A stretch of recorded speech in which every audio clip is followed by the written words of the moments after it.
Well, howdy, Business Excellence Forum attendees, and those who haven't booked yet, you make sure you hit the booking tab below. Today, we get to meet another one of our amazing speakers. Sheri is joining me all the way from Atlanta. Hey, Sheri, how you doing? I'm wonderful. How you doing today? Fantastic. Now, Sheri, now this is the book, Exponential Living. It's a company name as well, so it makes it easy to remember. Sheri, I got to tell you, in reading your story, it's like you've lived this exponential life. The things that you've got to do and experience and places you've been, people you worked with. I got to say, congratulations. Thank you. Thank you. Yeah, it has truly, I tell people all the time, I'm my first and most important client. You know, being our own client, especially if we teach how to be successful, is kind of important, that sort of thing. Now, you guys don't know this, but Sheri's a bit of a living legend. Some of the people she worked with, she's actually worked with one of my favorite people ever, Steve Harvey.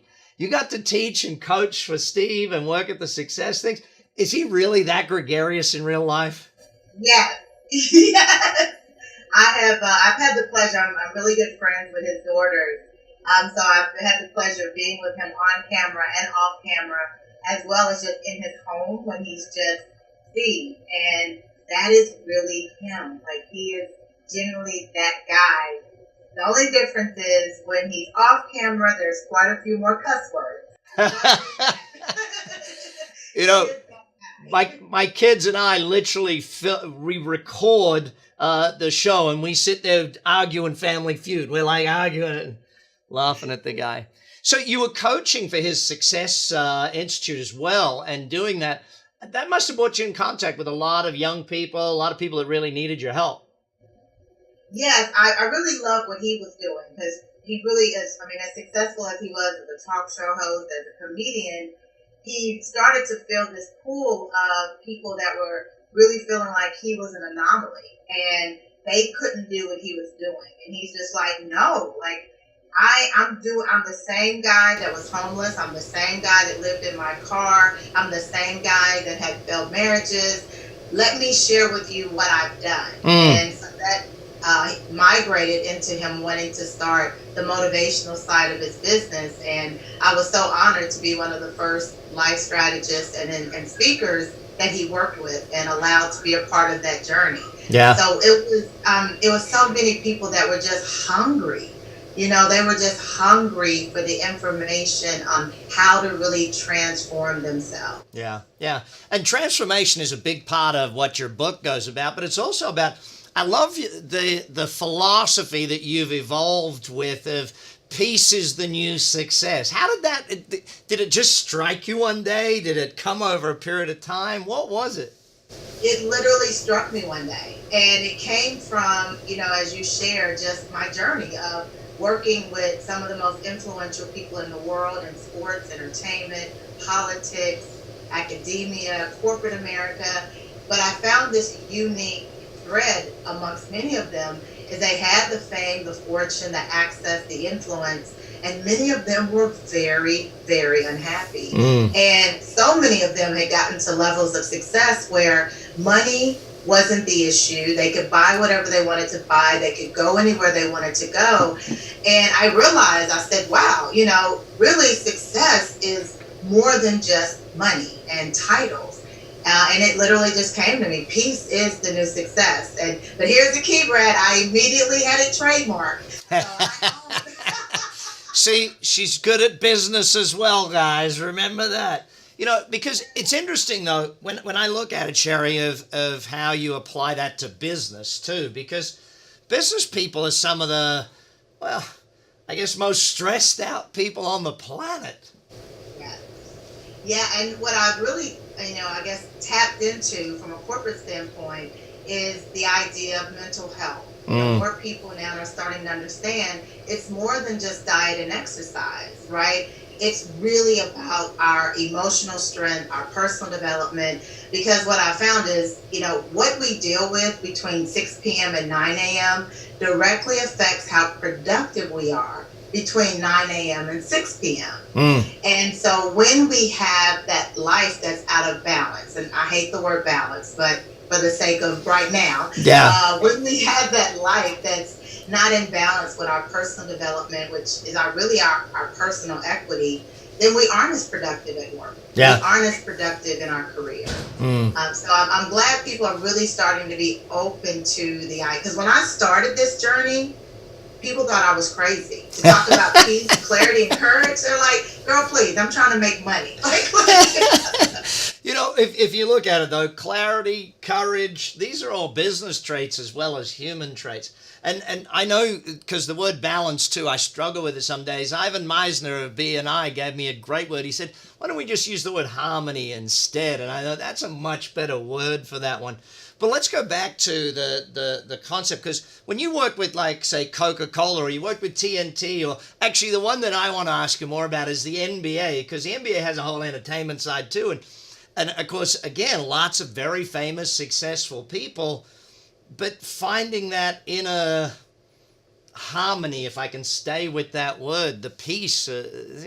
How do you get guys of that level, of that stature, to start taking note of these things? Because every day people need to learn it, but also it's harder to teach people that are already successful. It is, and that's why I really focus on what I call the ready, willing, and committed. And you have to have all three. You have to be ready, you have to be willing, and you have to be committed. Because the only thing I'm convinced of is I can't convince you of anything.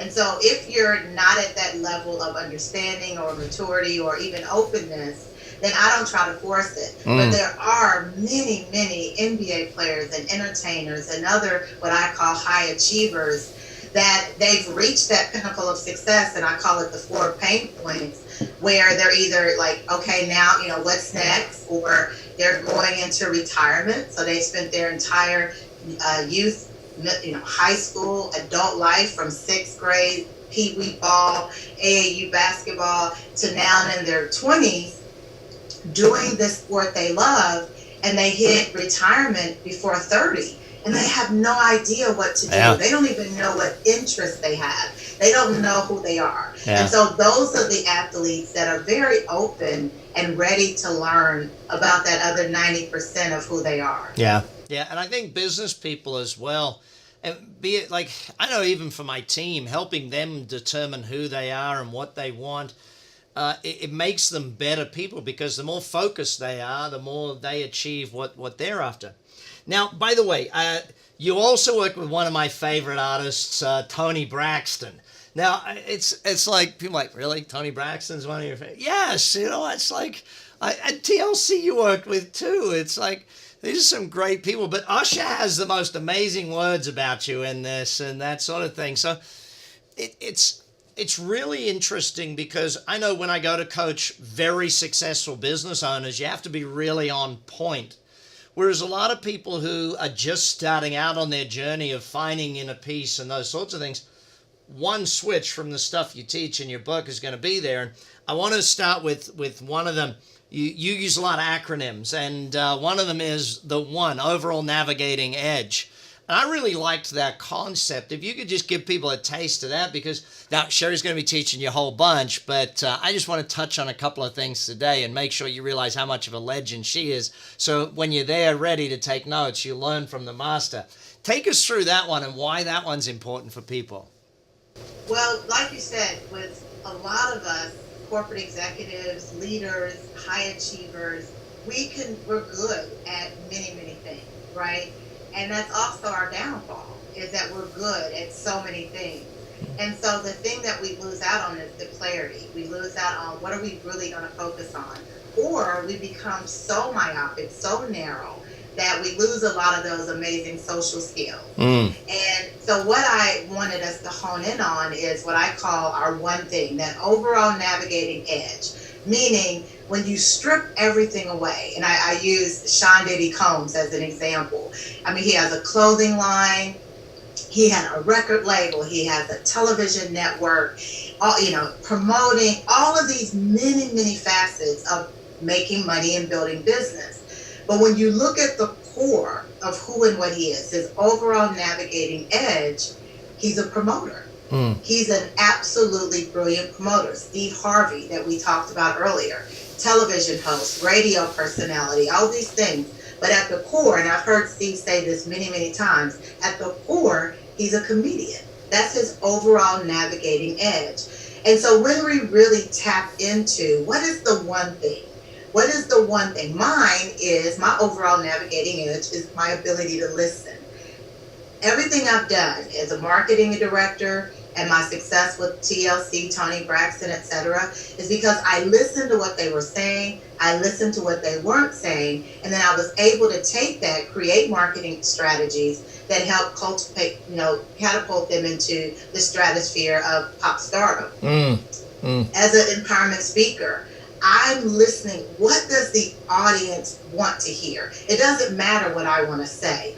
What do they want and need to hear? I'm listening for that. So that's my overall navigating edge. Everything I've done in my career is rooted in that. So what the main thing about that is it gives us clarity to get focused and really get rid of the chatter and the distractions, because it's at the end of the day, like I said with the Steve Harvey, he has said so many times, the reason he's very clear on how he makes decisions is because he always goes back to his core.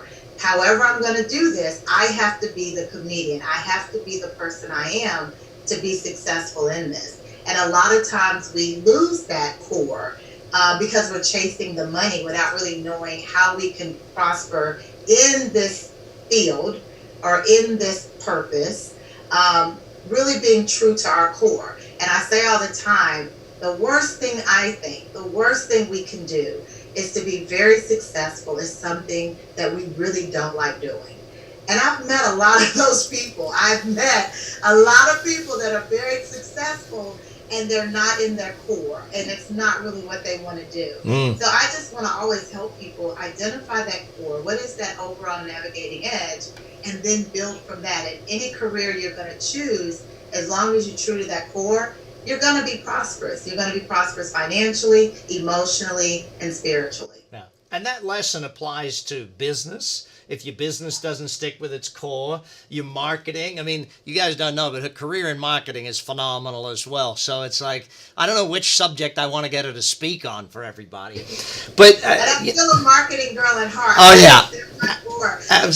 With my clients, I call myself a life strategist because everything I do is a 360-degree approach. Like everything is about your business success, but I believe the root of that is in your personal development. So I'm still a marketing girl at heart. It's hard once you're a marketer to not be a marketer. It's like being a salesperson. You're never not a salesperson and that sort of thing.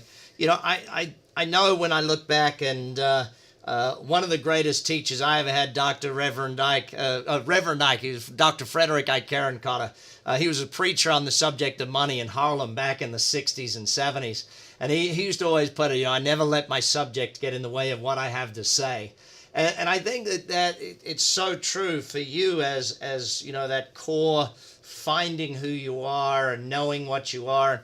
I find a lot of business owners, Sheri, that they were really good at a part of the business and then they got so busy doing the stupid things in business and they forget to hire someone. How do you remind them, listen, get back to what you're good at rather than doing all the stupid things in business?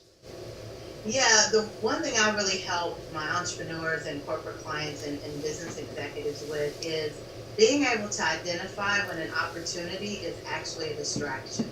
And really focusing in on what you do, meaning what do you put on that to-do list, right? Like, what does someone else need to be focused on? What do you not even need to focus on at all? And chronologically, where do you place certain things as far as when you get them done? And a real big key is the whole idea of every opportunity is really not something you should focus on, because many opportunities are actually distractions from what you really should focus on. And that's when you talk about my acronyms, living your power. I mean, that's the O in that, the ownership. Hang on. I'm going to show you how. See, this is how prepped I am for this interview. Power, perspective, ownership, wisdom, engagement, reward. I gotta love it. I mean, it's like this. And again, this is going to go. Sheri's going to go into detail around this one at conference. But the reason I loved this one, Sheri, if I can just explain that to you, the reason I love this is because, when we get into making decisions as business people, CEOs, execs, employees, owners, I think that sometimes the formula you've laid out and the ability for people to just go, okay, I got to make this decision, and somehow, I like that you give people formulas, I guess, is probably the biggest thing I'm trying to say. And I love that fact of your teaching. I love to keep it simple. I feel like we live in such a world of complexity that, I'm just all about that, kids. Keep it simple, stupid. Mm-hmm. And that's the feedback. I just actually did a training last week at Turner Sports. And that was the feedback the staff gave me over and over again, is thank you for giving me simple steps that I can actually follow and see the results. And so I get that feedback a lot, but I just think our world is already so complex, especially if you're an entrepreneur, if you're in sales, you're a coach. You've got all of these balls you're already juggling. For me to come in and add another ball defeats the whole purpose, right? I want to give you steps to simplify the balls you're juggling, not add another ball to the mix. Yeah. And that's really what I focus on. Yeah. I'm really looking forward to hanging out with you more in South Carolina. It's in February, everyone. Remember that. Make sure it's in your diary, got your booked, your trips, and everything set. I'm actually going to spend a couple extra days out there because I love the area and go and visit a few things. So I want to finish off with the 10%, 90% thing that you teach. And explain that to everyone, because I think this is going to be a central core of how people are going to learn strategies to handle this stuff with you. I'd love your explanation of that for everybody today. Yes. So when I was at LaFace Records and I had this amazing career of working with the biggest artists in the world at the time. I mean, I bought my mom a home at the age of 27. I mean, this was the dream. And I was miserable. I was absolutely miserable. And it took a while for me to really unpack that. Like, how could I have, the high income, travel the world, all of these amazing career accolades, and be this empty, have this void? And that's when I discovered I was spending 100% of my time on 10% of who I was. Meaning, my career just made up a portion of me.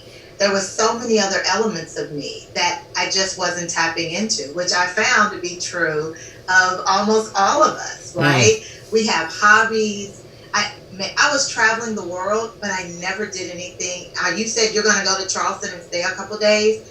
Never did that. Go in, get it done, get back to work. I mean, I would fly in on the red eye from LA or Vegas back to Atlanta, go home, shower, go straight to work, and be sitting at my desk like a zombie at 1 o'clock, but I wouldn't go home, right? It was like, and so I realized, and the young lady, the very first time I said this, and I shared in the book, I was talking to a young lady who, same thing, she was in her dream job, and I just asked her, like, when's the last time you went home and saw your parents? Do you have a dog? Because she grew up with dogs.